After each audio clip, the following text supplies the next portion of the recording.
Картофи, ориз, ечемик. Много хора обичат бира, но малко знаят тайната й. От какво основно се приготвя бирата? Времето тече, отговорът приближава. Бирата се прави основно от 4 съставки. Вода, мая, хмел и 3, 2, 1 малц. Обикновено ечемичен. Не се отпускайте. Следващият въпрос е: в Япония има специален ритуал – пиене на саке. Но коя е задължителната съставка? Соя, ориз, кафе. Мисли логично. От какво се произвежда сакето? Мисли бързо. Тик-так, тик-так. 3, 2, 1.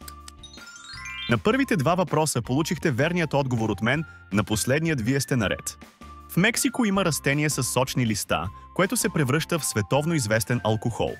От какво точно се прави текилата? Агаве, компири, кукуруз.